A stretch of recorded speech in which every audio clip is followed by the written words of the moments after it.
In a world where love is often measured by youth and beauty, where society whispers that a woman's worth diminishes with each passing year, one remarkable story shatters every assumption about second chances and true love.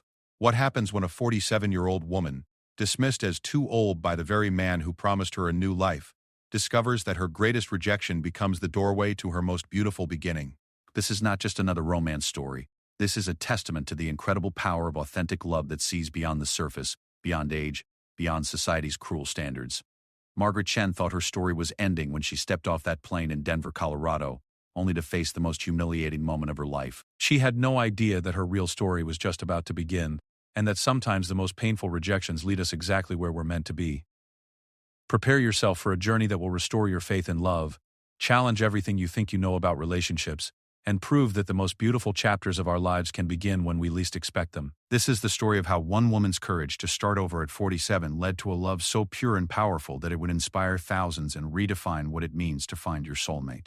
Some love stories begin with a first glance across a crowded room. This one begins with a broken promise, a shattered dream, and a woman who refused to let the world tell her she was too late for love. Margaret Chen pressed her face against the small airplane window as Denver International Airport came into view below. Her heart hammered against her ribs with a mixture of excitement and terror that had been building for months. At 47 years old, she was about to start completely over in a foreign country, with a man she had only known through letters and video calls for 8 months. The decision to become a mail-order bride had not come easily. Back in her small town in the Philippines, Margaret had spent the last 15 years caring for her aging mother and working as a seamstress in a local shop. When her mother passed away 2 years ago, Margaret found herself completely alone for the first time in her adult life. The small inheritance left her with just enough money to survive, but not enough to truly live. Her younger sister Rosa had been the one to suggest looking into international marriage agencies. Margaret, she had said, using the Filipino term for older sister, you have given your whole life to taking care of everyone else. Maybe it's time someone took care of you. Rosa had shown her success stories online. Women who had found love and new lives in America, Australia, and Europe through these arrangements. Margaret had resisted at first. The idea felt desperate, even shameful. But as the months passed and her savings dwindled, she began to see it differently. She was not looking for a ticket out of poverty or a green card to America. She was looking for partnership, companionship, and perhaps even love in the years she had left. She had always been practical about romance. Her one serious relationship in her 20s had ended when her boyfriend found someone younger and prettier. She had watched her friends marry and have children while she chose to care for her mother. By the time her mother died, most eligible men her age were already married or looking for women half their age. When she finally created her profile on the International Marriage website, she had been brutally honest. She listed her real age, described herself as a simple woman who loved cooking, gardening, and reading. She posted recent photos that showed her graying hair and the lines around her eyes. She had no interest in pretending to be someone she was not. The responses were initially disappointing. Most men seemed to skip over her profile entirely, drawn to the photographs of women in their 20s and 30s. The few messages she received were often crude, or clearly from men looking for someone they could control or exploit. Then came a message from Daniel Morrison, a 52-year-old rancher from Colorado. His first email was different from all the others. He wrote about his love for the land, his small cattle ranch, and his desire for a genuine partnership with a woman who understood the value of hard work and simple pleasures. I'm not looking for a young woman who wants excitement and glamour, he had written. I'm looking for someone mature enough to appreciate the quiet beauty of a sunset over the mountains, someone who finds joy in a home-cooked meal and good conversation. Your profile suggests you might be that person. Their correspondence had grown from weekly emails to daily messages to video calls twice a week. Daniel seemed genuine and kind. He spoke about his late wife who had died 3 years earlier from cancer, and his longing for companionship on his isolated ranch. He asked thoughtful questions about her life, her dreams, and her fears about moving so far from everything familiar. Margaret had been cautious at first, but gradually she began to trust him. He sent her photographs of his ranch, videos of his cattle, and pictures of the small town nearby where she would shop and perhaps make friends. When he officially proposed marriage, after 6 months of correspondence, and offered to pay for her travel to America, she had accepted. The legal process had taken another 2 months. Daniel had hired an immigration lawyer to help with the fiancé visa paperwork. Margaret had undergone medical examinations, background checks, and interviews at the American Embassy in Manila. The entire process had been stressful and expensive, but Daniel had been patient and supportive throughout. Now, as the plane descended toward Denver, Margaret clutched her small handbag containing everything she owned of value: her passport, her visa documents, her mother's rosary, and the letters Daniel had sent her. She had sold everything else to pay for the requirements the embassy demanded, keeping only 2 suitcases of clothes and a few precious photographs. She had dressed carefully for this first meeting in person. Her best dress, navy blue with small white flowers, was simple but elegant. She had spent the morning in Manila, having her hair styled and her nails done. At 47, she knew she was no beauty, but she wanted to look her best for the man who had chosen her. The plane touched down with a slight bump, and Margaret felt her stomach lurch. In the bathroom mirror, she checked her appearance one final time. Her face was pale with nervousness, but her dark eyes were bright with hope. She whispered a small prayer and made her way toward customs and immigration. The process of clearing immigration took nearly 2 hours. The officer questioned her extensively about her relationship with Daniel, her plans in America, and her intentions regarding marriage. By the time she finally collected her luggage and walked toward the arrivals area, she was exhausted and shaking with nerves. The arrivals area was crowded with people waiting to greet passengers. Margaret scanned the faces, looking for Daniel. She had memorized his photograph and had dreamed about this moment for months. Her eyes swept across the crowd once, then again. Then she saw him. Daniel Morrison stood near the back of the crowd, but he was not alone. Beside him was a young woman, probably in her early 30s, with blonde hair and a bright smile. She was beautiful in the effortless way that young women often are, with smooth skin and a figure that showed she spent time at the gym. Margaret approached them slowly, her luggage cart heavy and unwieldy. As she got closer, she could see Daniel's expression change. His smile faded, and something that looked like disappointment flickered across his features. The young woman beside him looked Margaret up and down with undisguised assessment. "Daniel?" Margaret said when she was close enough to speak without raising her voice. He nodded, but his greeting was not the warm embrace she had imagined during the long flight. Instead, he stood awkwardly, as if he was not quite sure what to do with his hands. "Margaret," he said simply, This is Sarah, my neighbor." Sarah stepped forward with a smile that did not reach her eyes. "It's so nice to meet you," she said, though her tone suggested the opposite. "Daniel has told me so much about you." Margaret felt a cold dread beginning in her stomach, but she forced herself to smile. "It's wonderful to finally meet you in person, Daniel. Thank you for coming to get me." The drive to Daniel's ranch took nearly 3 hours, and with each mile, Margaret's heart sank further. Daniel was polite but distant, nothing like the warm, engaging man she had come to know through their video calls. Sarah had come along for the drive, sitting in the front passenger seat and dominating the conversation with chatter about local news and people Margaret did not know.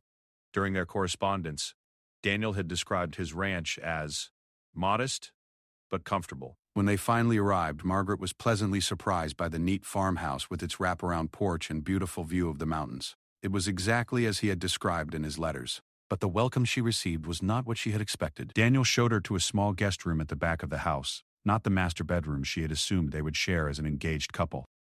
"You can stay here while you get settled," he said, not meeting her eyes. That evening, over a dinner that Margaret had offered to cook, but Sarah had insisted on preparing instead, Daniel finally said what Margaret had been dreading to hear. "Margaret," he began, his voice careful and measured. "I've been doing a lot of thinking since we last talked. About our arrangement, I mean." Margaret set down her fork and waited, though she already knew what was coming. "You're a lovely woman," Daniel continued, "and I have enjoyed our correspondence very much.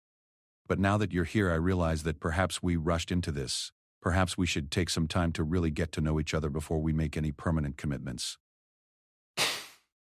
The words hit Margaret like physical blows. She understood exactly what he was saying, though he was too much of a coward to say it directly. She was too old, not attractive enough, not what he had expected when he had agreed to marry her sight unseen. "I see," she said quietly. "I mean, there's no rush," Daniel added quickly, perhaps hearing how cruel his words sounded. "You can stay here as long as you need to figure out what you want to do. I'm not throwing you out or anything like that." Sarah reached across the table and placed her hand on Daniel's arm in a gesture that was clearly possessive. "We just think it's important to be sure about these big decisions. she said with false sweetness. That night, Margaret lay awake in the small guest room, staring at the ceiling and trying not to cry.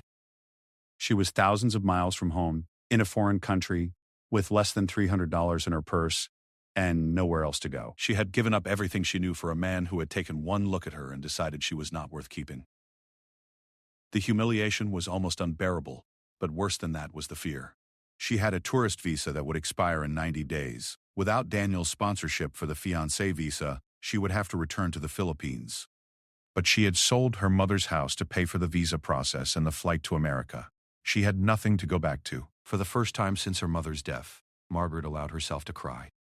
She wept quietly into her pillow, mourning not just the loss of this relationship, but the death of her hope that she might still find love and companionship in her remaining years. She had taken an enormous leap of faith, and it had led her to the most humiliating rejection of her life. At 47 years old, she felt more alone and lost than she ever had before. But Margaret Chen was stronger than she knew, and this was not the end of her story. It was just the beginning of a journey that would lead her to discover that sometimes our greatest disappointments are actually redirections towards something far more beautiful than we could have ever imagined. The next morning would bring new challenges, but it would also bring the first glimpse of the love that would transform her life completely. She just did not know it yet. Margaret woke before dawn, as she had every morning for the past 47 years. The unfamiliar room disoriented her for a moment before the previous day's events came rushing back. She lay still, listening to the sounds of the Colorado morning through the thin walls. She could hear Daniel moving around in the kitchen, probably making coffee before heading out to tend his cattle. After washing and dressing quietly, she made her way to the kitchen. Daniel looked up from his coffee cup with something that might have been embarrassment when she entered. "Good morning," she said softly. "Morning," he replied, not quite meeting her eyes. "Coffee's fresh if you want some." Margaret poured herself a cup and stood by the window, looking out at the mountains in the distance. They really were beautiful, just as Daniel had described in his letters. For a moment she could almost imagine being happy here. "I'll be out working most of the day," Daniel said, breaking the uncomfortable silence. "There's food in the refrigerator. Make yourself at home." She nodded, though she wondered how she was supposed to make herself at home when she clearly was not wanted. After Daniel left, she sat alone at the kitchen table, trying to figure out what to do next. The isolation of the ranch became apparent as the day wore on. The nearest neighbor was Sarah, whose house was visible about half a mile away. The town Daniel had mentioned was 15 miles down a winding mountain road, and Margaret had no car, and no way to get there. By afternoon, she was restless and worried. She had tried calling the airline to ask about changing her return ticket, but the cost was far more than she could afford. She had also looked up information about extending her tourist visa, but that seemed complicated and uncertain. Around 3 o'clock, she heard a vehicle approaching the house. Looking out the window, she saw a pickup truck she did not recognize pulling into the driveway. A man got out, tall and broad-shouldered, with graying hair and kind eyes. He wore work clothes and carried a toolbox. Margaret watched from the window as he knocked on the front door. When she opened it, he smiled warmly. "Afternoon, ma'am. I'm Thomas Brennan. I'm here to fix Daniel's fence line where it connects to my property. Is he around?" "He's working somewhere on the ranch," Margaret replied. "I'm not sure where exactly." Thomas nodded, then paused, studying her face with gentle curiosity. "You must be the lady from the Philippines that Daniel's been talking about. I'm pleased to meet you." There was no judgment in his voice, no hint that he knew about her rejection. Margaret felt some of the tension leave her shoulders. "Yes, I'm Margaret Chen. It's nice to meet you, Mr. Brennan." "Just Thomas, please. I own the ranch that borders Daniel's to the north." Been neighbors for about 8 years now. He seemed in no hurry to leave, and Margaret found his presence comforting after the lonely day she had endured. "Would you like some coffee or water?" she offered. "It's quite warm today." "Water would be wonderful, thank you." Margaret brought him a glass of ice water, and they sat on the porch while he took a break from the heat. Thomas was easy to talk to, asking gentle questions about her journey from the Philippines and sharing stories about the local area. "This is beautiful country," Margaret said, gesturing toward the mountains. "Very different from home, but beautiful in its own way." "Have you had a chance to see much of it yet?" Thomas asked. Margaret shook her head. "I only arrived yesterday and I don't drive." Daniel mentioned a town nearby, but Cedar Falls, Thomas supplied. "Nice little place. Good people. I'm heading into town later to pick up some supplies. You're welcome to come along if you'd like to see it." The offer was so unexpected and kind that Margaret felt tears prick her eyes. She had not realized how much she needed human kindness until it was offered. I wouldn't want to impose, she said. No imposition at all. I could use the company, and I imagine you could use a change of scenery. When Daniel returned that evening, Margaret mentioned that she had met Thomas and had gone into town with him. Daniel's reaction was odd. A flicker of something that looked almost like annoyance crossed his face. Thomas is a good neighbor, he said carefully, but he's also a widower who lives alone. You might want to be careful about giving the wrong impression.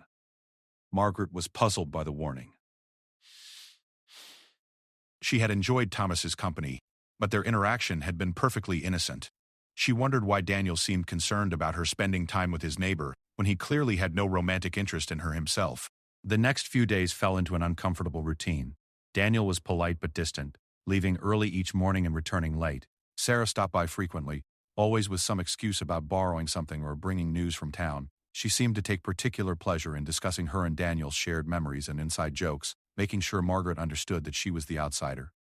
Margaret tried to be useful, cooking meals that often went uneaten because Daniel stayed out late, and Sarah preferred to cook when she visited. She cleaned the house, though it hardly needed it, and tended the small garden behind the kitchen. It was while she was working in the garden that Thomas stopped by again. He had finished the fence repair and wanted to let Daniel know, but Daniel was out working cattle in the far pasture. "Those tomatoes look like they could use some support," Thomas observed, looking at Margaret's work. "Yes, I noticed that too. In the Philippines we have different methods for staking tomato plants. I'm not sure how to adapt them for this climate. I have some extra stakes and wire at home. Would you like me to bring them over?"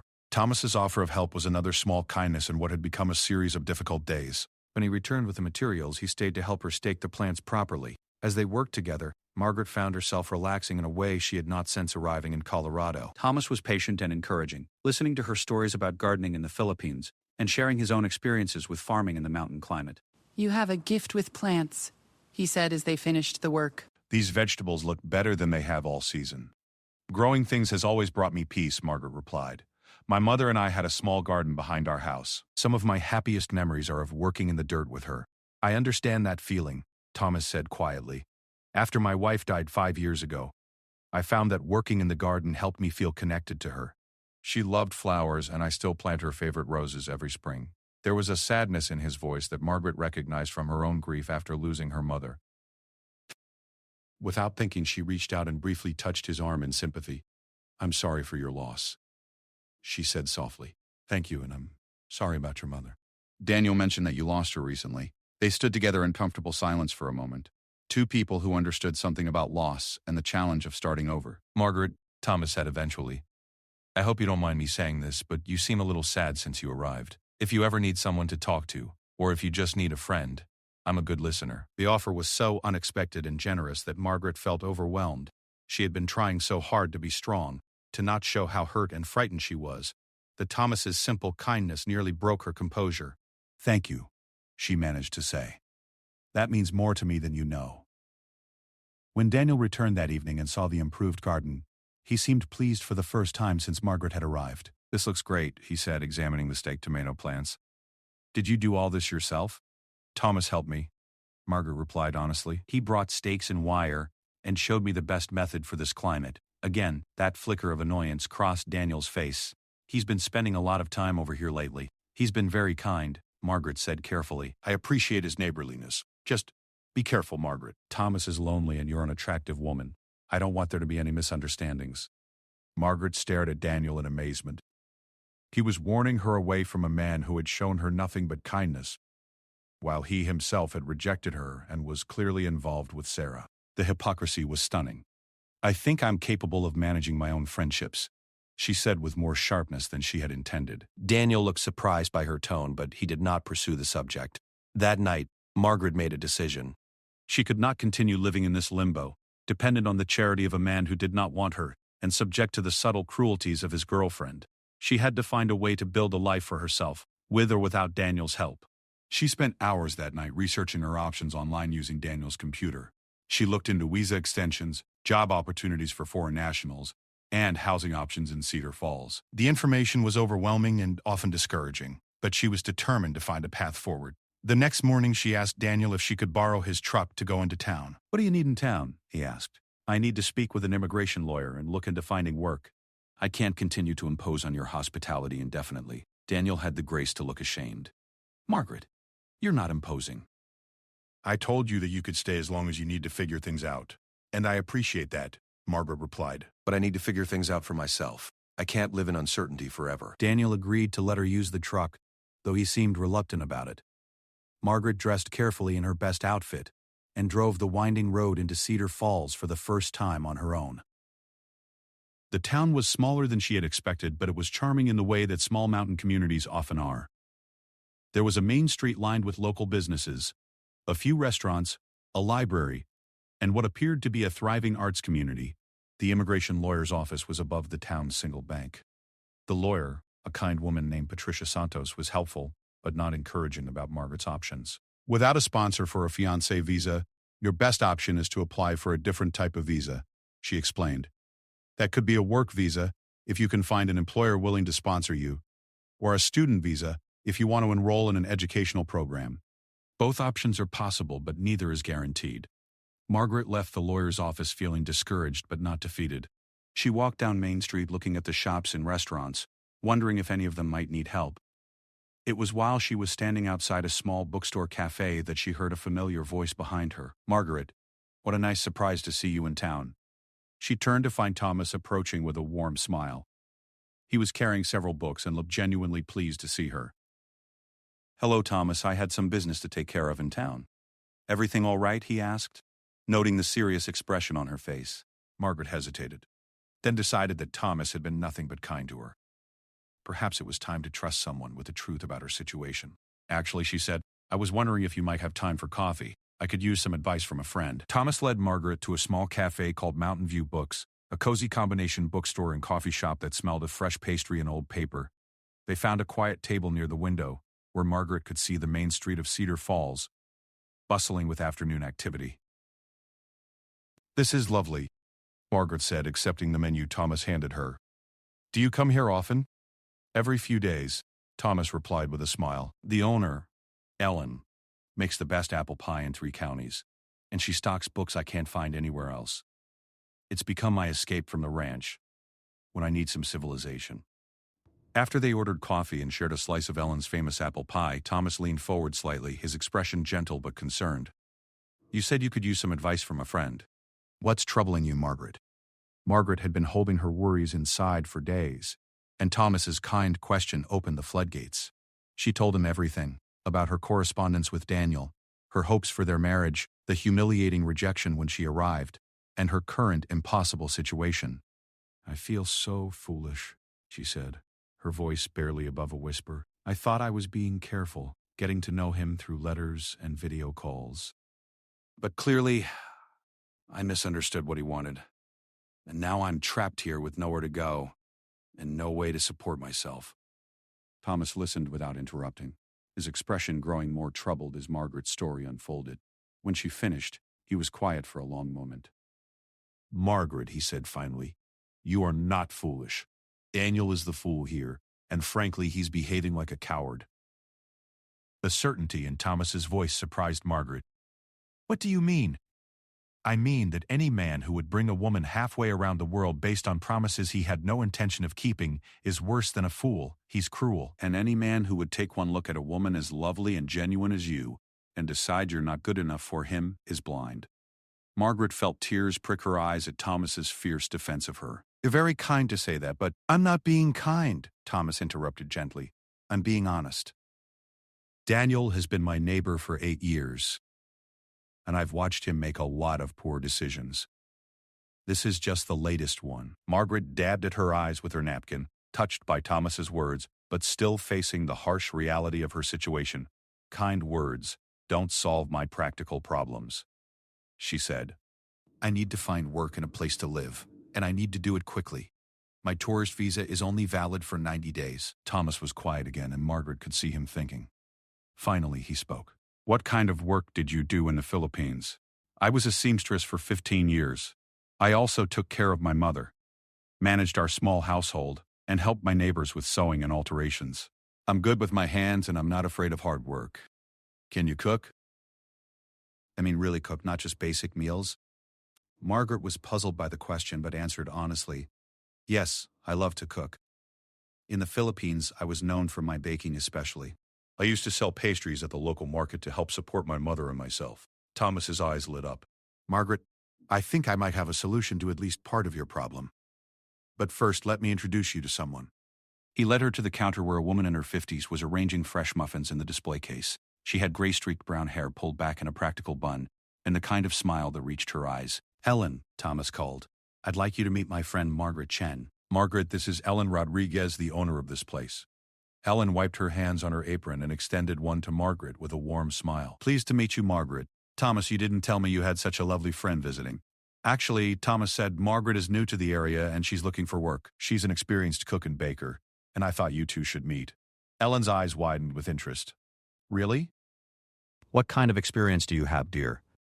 Margaret found herself explaining her background again, but this time with growing hope as she saw Ellen's expression become more animated.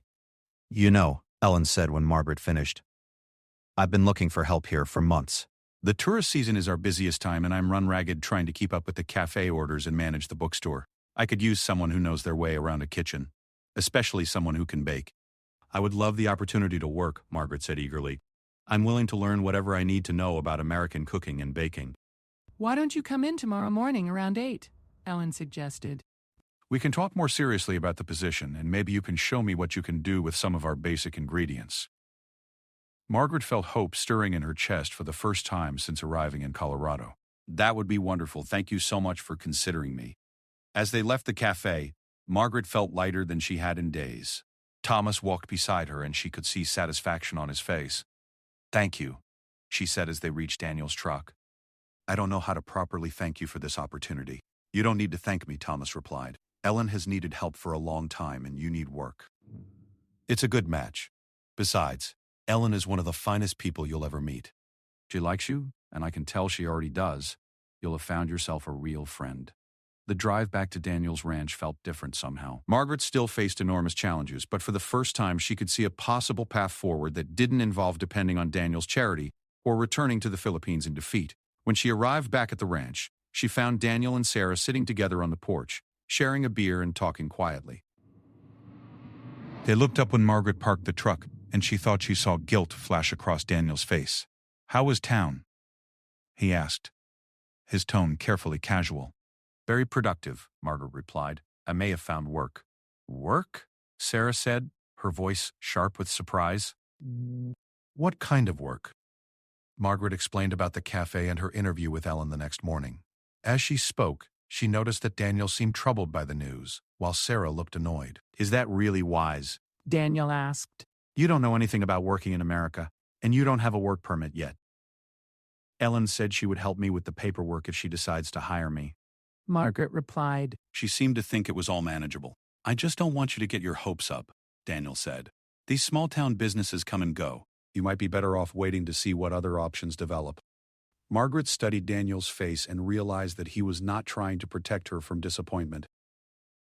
He was worried about what would happen if she became independent and no longer needed his help. As long as she was dependent on him, he could control the situation. If she found work and housing on her own, she would be free to make her own choices.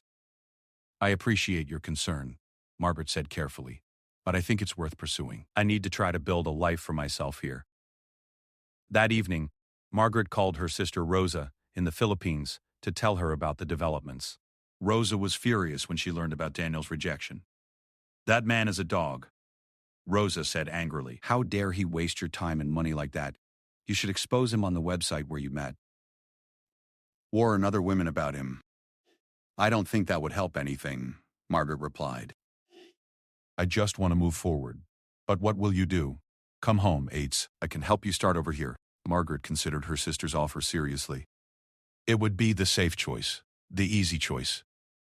But something in her rebelled against the idea of giving up so easily. I think I want to try to make it work here, Rosa. There are good people here, and I might have found work. If I come home now, it'll be like admitting defeat. You have nothing to be defeated about, Rosa said fiercely. You took a chance on love. That takes courage. After they hung up, Margaret sat in her small room and thought about courage. She had been brave enough to travel halfway around the world for the chance at love. Perhaps she could be brave enough to build a new life even without it. The next morning, Margaret dressed carefully for her interview with Ellen. She had stayed up late the night before, researching American cafe culture online and thinking about how she might adapt her Filipino recipes for local tastes. Daniel offered to drive her into town, but Margaret declined. She wanted to handle this on her own, and she was beginning to enjoy the independence of driving the mountain roads. Ellen was waiting for her when she arrived at the cafe at 8 o'clock sharp. The morning rush was just beginning, and Margaret could see immediately how overwhelmed Ellen was trying to manage both the coffee orders and the food preparation. "Perfect timing," Ellen said with relief. "Would you mind jumping right in? I'll show you around as we work." Margaret tied on an apron and followed Ellen's quick tour of the kitchen. It was smaller than what she was used to, but well organized and clean. Ellen showed her the coffee machines, the ovens, and the prep areas. "The morning rush is usually coffee and pastries," Ellen explained as she pulled muffins from the oven. "Lunch is sandwiches and soups. I bake most of the pastries the night before, but I'm always running behind on everything else." Margaret watched Ellen work for a few minutes, then quietly began helping. She wiped down counters, refilled napkin dispensers, and assisted with simple tasks. When a customer ordered a complicated coffee drink and Ellen was in the middle of plating sandwiches, Margaret stepped up to the espresso machine. "May I?" she asked. Ellen nodded gratefully, and Margaret prepared the drink with the careful attention to detail she had learned from watching Ellen. The customer complimented the perfect foam, and Ellen smiled with appreciation. As the morning progressed, Margaret found herself falling into rhythm with Ellen's workflow. She anticipated what was needed next, stayed out of Ellen's way when the kitchen got crowded, and jumped in to help whenever she saw an opportunity.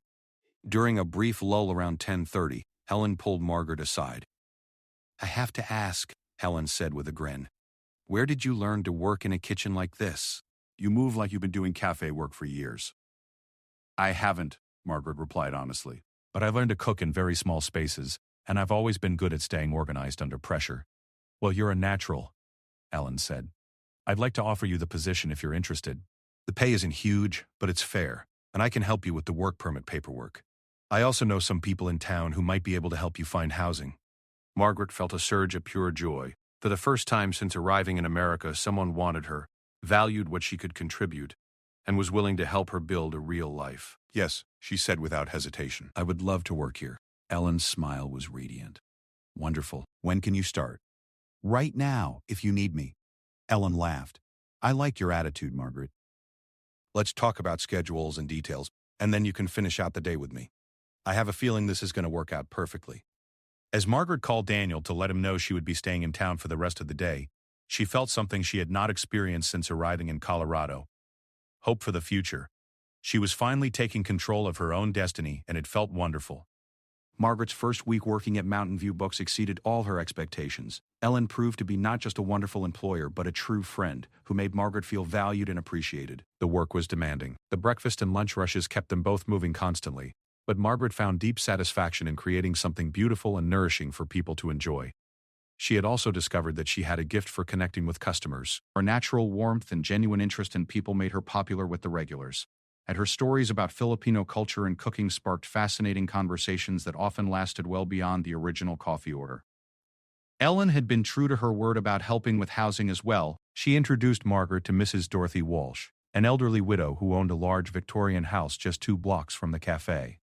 Mrs. Walsh had been looking for a reliable tenant for the small apartment she had created in her basement, and she was delighted to meet someone who could also help her with small household tasks. "I don't need much help," Mrs. Walsh explained as she showed Margaret the clean, bright apartment with its own entrance and tiny kitchen. "Just someone to check on me occasionally and maybe help me reach things on high shelves. In exchange, the rent is very reasonable, and you'd have complete privacy down here." The apartment was perfect for Margaret. Simple, clean, and affordable. For the first time since arriving in America, she would have her own space, somewhere she could truly call home. Daniel had not been pleased when Margaret announced her plans to move into town. He seemed to take her independence as a personal insult, though Margaret could not understand why, given that he had made it clear he did not want a romantic relationship with her. "You're being hasty," he said when she told him about the job and the apartment. "You barely know these people. What if it doesn't work out? Then I'll figure out something else," Margaret replied. "But I can't live in uncertainty forever, Daniel. I need to build my own life." "I never said you couldn't stay here as long as you needed," Daniel protested. "No, but you also made it clear that this isn't really my home," Margaret said gently but firmly. This arrangement isn't fair to either of us. I think you know that. Sarah, who had been listening from the kitchen, joined the conversation with barely concealed hostility. Maybe she's right, Daniel. Maybe it would be better if she had her own place. More appropriate considering the circumstances.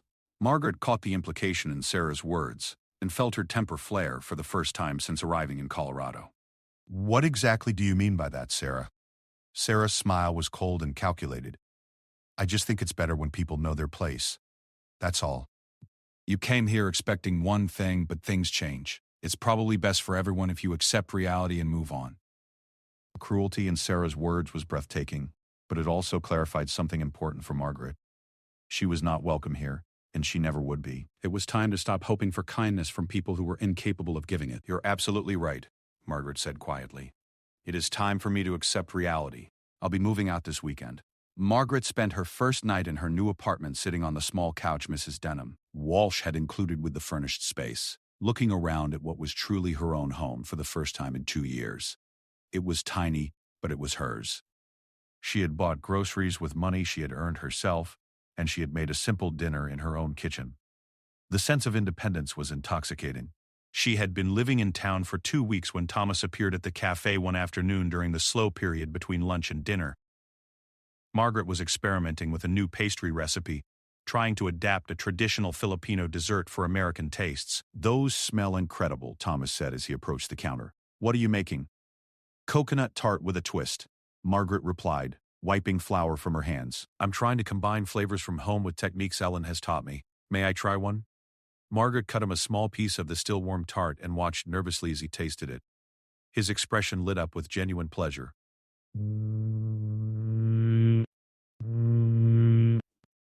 Margaret, this is extraordinary. The coconut is perfectly balanced. Is that cardamom? And a little lime zest, Margaret said, pleased by his reaction. Do you really like it? I love it. Ellen needs to put this on the menu immediately. Ellen emerged from the back room where she had been doing inventory and tried a piece herself. Her reaction was even more enthusiastic than Thomas's. Margaret, we're putting this in the display case tomorrow, Ellen declared. This is going to be our signature dessert. Thomas lingered after Ellen returned to her work, and Margaret found herself enjoying his company, as she always did. There was something so comfortable about being around him, so natural and easy. You look happy, Thomas observed as Margaret continued working on her pastries. Happier than when I first met you. Margaret considered his words as she shaped dough for tomorrow's scones. I am happy, she realized. For the first time in months, I feel like I'm building something real. Something that's mine. You should be proud of yourself, Thomas said seriously. What you've accomplished in just a few weeks is remarkable. You've created a new life in a foreign country essentially from scratch. I had help, Margaret reminded him. If you hadn't introduced me to Ellen, none of this would have been possible. Ellen would have found you eventually, Thomas said with certainty. Good people have a way of finding each other in small towns like this. Their conversation was interrupted by the arrival of Daniel and Sarah. Margaret felt her stomach tighten as they entered the cafe, Sarah's eyes immediately finding Thomas and narrowing with what looked like speculation. Hello, Margaret, Daniel said stiffly. We were driving through town and thought we'd stop by to see how you're settling in. That's kind of you, Margaret replied politely, though she doubted Daniel's motives were entirely charitable. Sarah stepped closer to the counter, her smile sharp as she looked between Margaret and Thomas. How nice to see you here, Thomas. You seem to be spending a lot of time in town lately. I come here a couple times a week, Thomas replied evenly. Best coffee in the valley. Of course, Sarah said, her tone suggesting she didn't believe him. And I'm sure the company has nothing to do with it. Margaret felt heat rise in her cheeks at Sarah's implication. Thomas's expression remained calm, but she could see tension in his jaw. Sarah, Daniel warned quietly, apparently recognizing that his girlfriend was about to overstep. What? Sarah said with false innocence. I'm just making conversation. It's nice that Margaret has made friends so quickly, though I hope she remembers that she's still technically engaged to Daniel. The words hung in the air like a slap. Margaret stared at Sarah in shock, while Thomas's expression darkened dangerously. Actually, Margaret said, her voice carefully controlled, I think any engagement that might have existed was dissolved when Daniel decided he needed time to think about things. I'm certainly not engaged to anyone at the moment. That's not exactly how it works, Sarah said smugly. Legal documents were filed. Commitments were made. Thomas stood up slowly, and Margaret could see he was struggling to control his temper. I think you've said quite enough, Sarah. This is neither the time nor the place for this conversation. I'll say what I think needs to be said, Sarah replied defiantly. People in small towns talk, and I think everyone should be clear about the situation here. Ellen emerged from the back room, apparently having heard the raised voices. She took one look at the scene and stepped forward with the authority of someone who had been managing difficult customers for years. Is there a problem here? She asked pleasantly. But her tone carried a clear warning. Daniel seemed to realize that the situation was spiraling out of control. No problem, Ellen. We were just checking on Margaret. We'll be going now. Good, Ellen said firmly. I don't tolerate harassment of my employees. Margaret is welcome here, and anyone who has a problem with that can take their business elsewhere. After Daniel and Sarah left, the cafe was quiet for several minutes. Margaret busied herself cleaning counters that didn't need cleaning, trying to process what had just happened. Margaret, Thomas said gently, I'm sorry you had to deal with that. It's not your fault, Margaret replied, though she felt shaken by Sarah's hostility. I should have expected something like this. Ellen patted Margaret's shoulder comfortingly. Honey, don't you give those people another thought. Sarah Peterson has been making trouble in this town since she graduated high school. Most people know to take anything she says with a grain of salt. But what if she's right about the legal situation? Margaret asked worriedly. What if I am still technically engaged to Daniel? Then you'll consult with Patricia Santos again and figure out exactly where you stand, Ellen said practically. But in the meantime, you're not going to let that woman's jealousy and nastiness ruin what you've built here. Jealousy? Margaret was confused. What would Sarah have to be jealous of? She has Daniel. Thomas and Ellen exchanged a look that Margaret didn't understand. Sweetheart, Ellen said gently, Sarah's not just jealous about Daniel. She's jealous because you've accomplished in a few weeks what she's been trying to do for years. You've built a life here, made friends, found work you love. You've proven that you don't need anyone to take care of you. That threatens people like Sarah, who have always defined themselves by the men they can attract. Margaret pondered Ellen's words as she finished her work for the day. She had not thought of her situation in those terms before, but it made sense. Sarah saw her not just as a romantic rival, but as a woman who represented a different way of being in the world. That evening, Margaret sat in her small apartment and called Rosa to tell her about the confrontation. Rosa was characteristically blunt in her assessment. That woman is trying to mark her territory, Rosa said with disgust. She knows that Daniel was wrong to treat you the way he did, and she's afraid that if you succeed without him, people will see him for what he really is. I just want to be left alone to build my life, Margaret said wearily. I don't understand why that threatens anyone. Because some people can't stand to see others succeed, especially when that success shows their own failures, Rosa replied. But Ate, you can't let them intimidate you. You've come too far to give up now. Rosa was right, Margaret realized. She had traveled thousands of miles, learned to work in a new culture, found housing and employment, and was slowly building friendships with good people like Ellen and Thomas. She was not going to let Daniel and Sarah's dysfunction derail the life she was creating. The next morning, Margaret arrived at the cafe early and threw herself into her work with renewed determination. She was arranging fresh pastries in the display case when Thomas arrived for his morning coffee. How are you feeling today?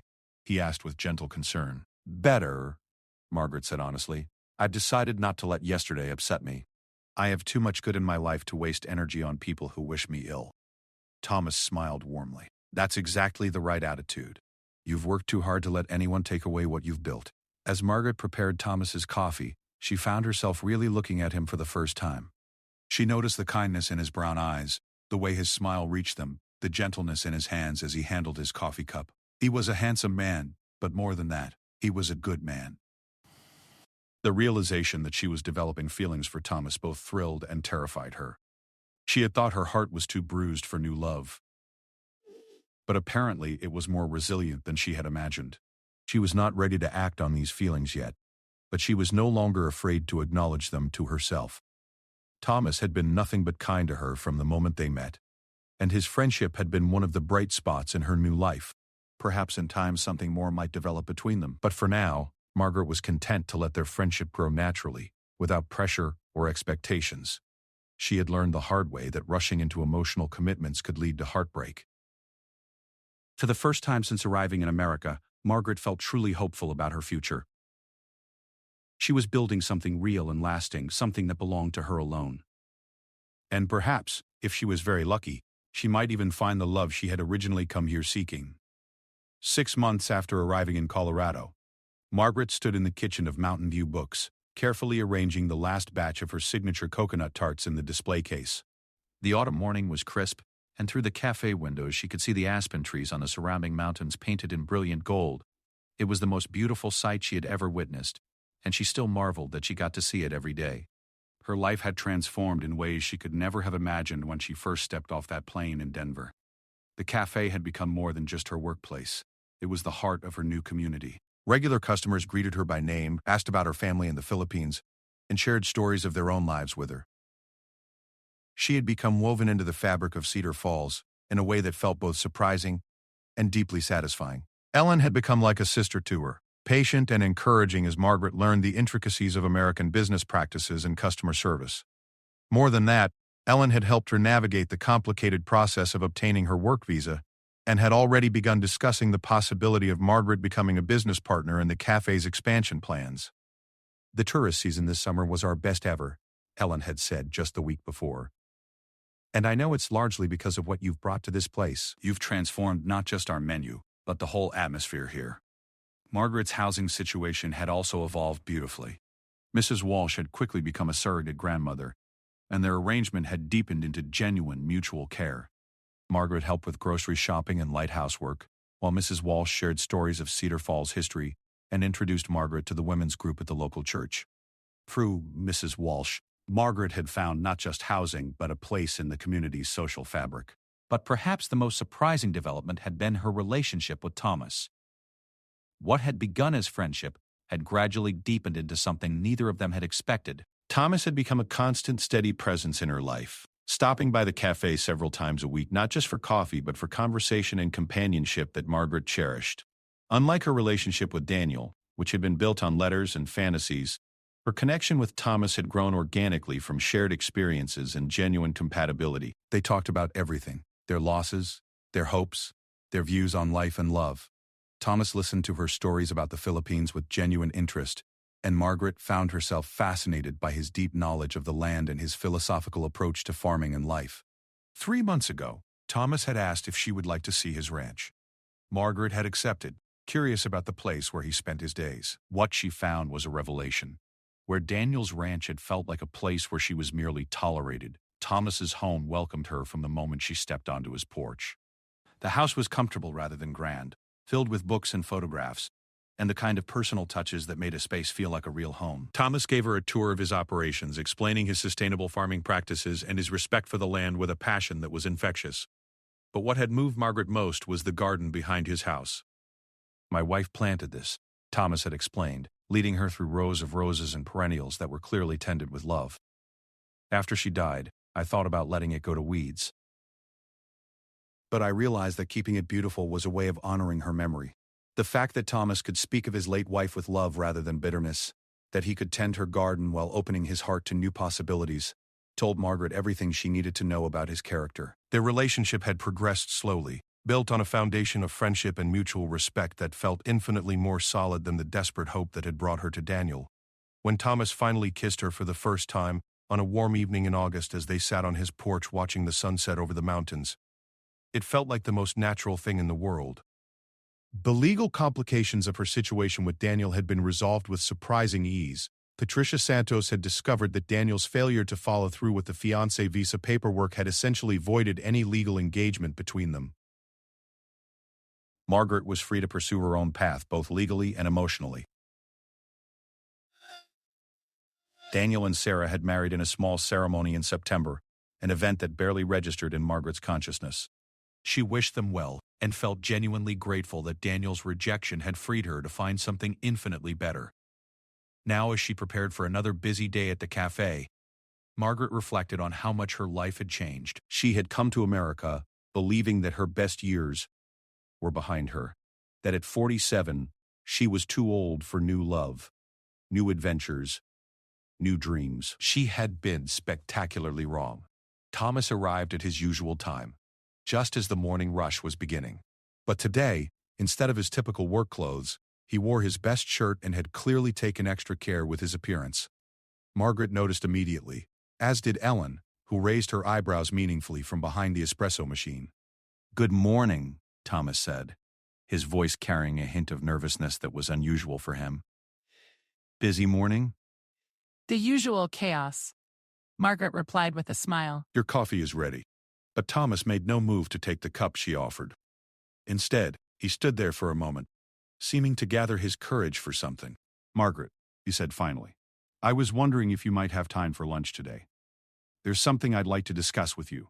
The formality in his tone was so different from his usual easy manner that Margaret felt a flutter of both excitement and anxiety. "Of course.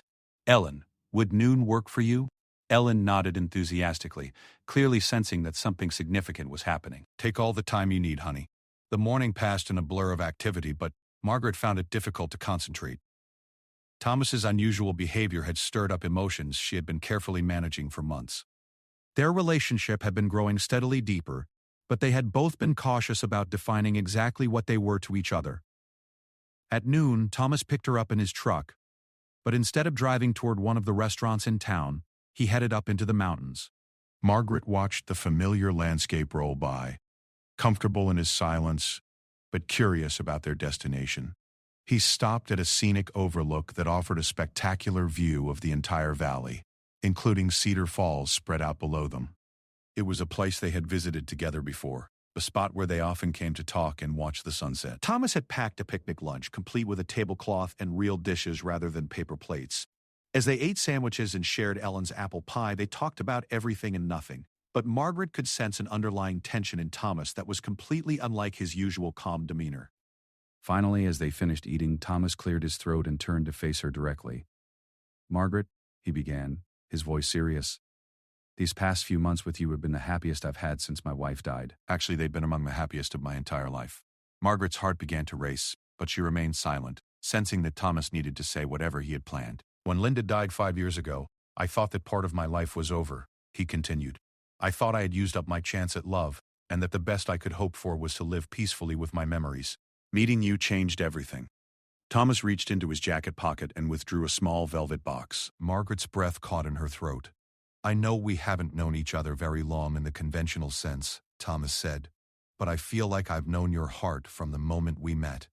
You are the kindest, strongest, most genuine person I've ever had the privilege to know. I love your laugh, your stories, your determination to build a beautiful life no matter what obstacles you face. I love the way you see the world, and I love the way you make me see it differently. He opened the box to reveal a simple but elegant solitaire diamond ring. Margaret Chen, would you do me the honor of becoming my wife? Margaret stared at the ring, then at Thomas's face, which was full of hope and love and just a hint of nervousness. The proposal was everything her arrangement with Daniel should have been but wasn't, based on real knowledge, genuine love, and mutual respect. Thomas, she whispered, tears streaming down her cheeks. Yes, yes, absolutely yes. The kiss they shared as he slipped the ring onto her finger was sweet and full of promise. When they finally broke apart, Margaret looked down at her hand in wonder.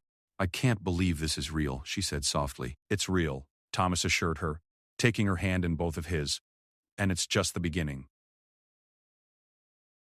As they sat together on their mountain overlook, watching the sun begin to descend toward the western peaks, Margaret marveled at the journey that had brought her to this moment. She had traveled halfway around the world thinking she was pursuing one future, only to have it crumble in the most humiliating way possible. But that devastating rejection had been necessary to clear the path for something infinitely better. If Daniel had not rejected her, she never would have found work with Ellen, never would have built her independent life in Cedar Falls, and never would have had the chance to develop a real, deep relationship with Thomas. I need to call Rosa, Margaret said suddenly, thinking of her sister who had worried so much about her decision to stay in America. And I need to call my daughter in California, Thomas replied. She's gonna love you, by the way. She's been worried about me being alone for years. They spent the rest of the afternoon making plans, talking about the future, and simply enjoying the incredible fact that they had found each other. Thomas wanted a small wedding, perhaps in the spring when his wife's roses would be in bloom. Margaret thought that sounded perfect. When they finally returned to town, Ellen took one look at Margaret's glowing face and the ring on her finger, and let out a whoop of joy. that brought customers running from every corner of the cafe. I knew it, Ellen exclaimed, pulling Margaret into a fierce hug. I've been watching you two dance around each other for months, and I was about to lock you in the storage room until you figured it out. The news spread through Cedar Falls with the speed that good news travels in small towns.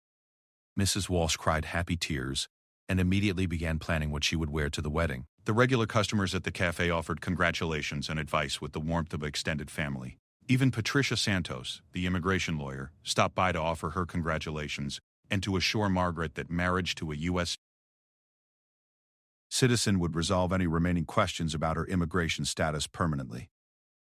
That evening, Margaret sat in her small apartment, still marveling at the diamond on her finger. She thought about the woman who had stepped off the plane in Denver 8 months ago, frightened, hopeful, and completely unprepared for the journey ahead. That woman had thought she was coming to America to marry Daniel Morrison and live quietly on his ranch. She had no idea she was actually coming to meet Thomas Brennan and build a life more beautiful than anything she had ever imagined possible. Margaret had learned that love could not be forced or fabricated through correspondence and good intentions. Real love grew slowly, rooted in friendship and mutual respect, nourished by shared experiences and genuine compatibility. It was not about finding someone desperate enough to settle for you. It was about finding someone who saw your true worth and treasured it. At 48 years old, Margaret Chen was about to marry the love of her life. She was co-owner of a thriving business, a valued member of a wonderful community, and surrounded by friends who had become family.